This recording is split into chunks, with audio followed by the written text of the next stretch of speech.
జగన్ ధోరణి అన్నటువంటిది ఇప్పుడు ప్రధానమైనటువంటి అంశం.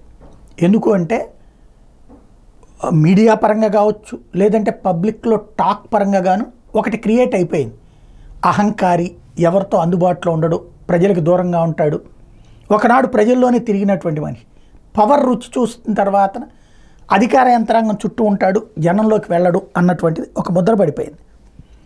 అది చెరుపుకోవడం అన్నటువంటి జగన్ ముందున్న ప్రధానమైనటువంటి అంశం, జగన్ తేల్చుకోవాల్సినటువంటి అంశం. ఎందుకంటే జగన్ నేను అచ్చేసాను ఇచ్చేసానంటూ అన్ని రకాలు చెప్పుకుంటున్న దశలో అనేక మంది పవన్ దగ్గరికి, చంద్రబాబు దగ్గరికి వెళ్ళారు కదా, చెప్పుకొచ్చారు కదా.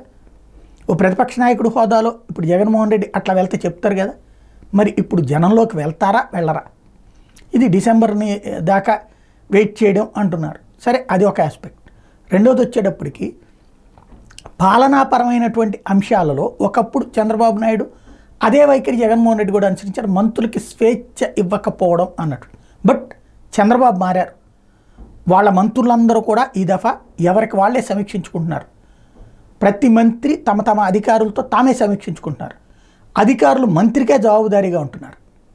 అదే సందర్భంలో జగన్మోహన్ రెడ్డి వచ్చేటప్పటికి అట్లాగా లేకుండా పోయింది. అంతా ముఖ్యమంత్రి పేషీతో టచ్లో అన్నటువంటి రూట్ అయిపోయింది. మంత్రులు కూడా వన్ ఆఫ్ ద ఆఫీసర్ కిందనే మారిపోయినటువంటి పరిస్థితి.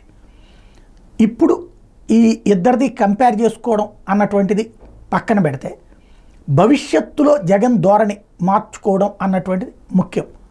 లోపాలని ఒప్పుకోవాలి, పునరావృతం కాదన్న హామీ ఇవ్వాలా, జనంలోకి వెళ్ళాలా, ఇలాగే ఉంటుందన్నటువంటి భరోసా ఇవ్వాలి.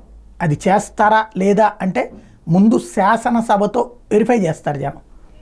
శాసనసభలో అడుగు పెట్టకుండా పోతే అది అహంకారం కిందే చూస్తారు.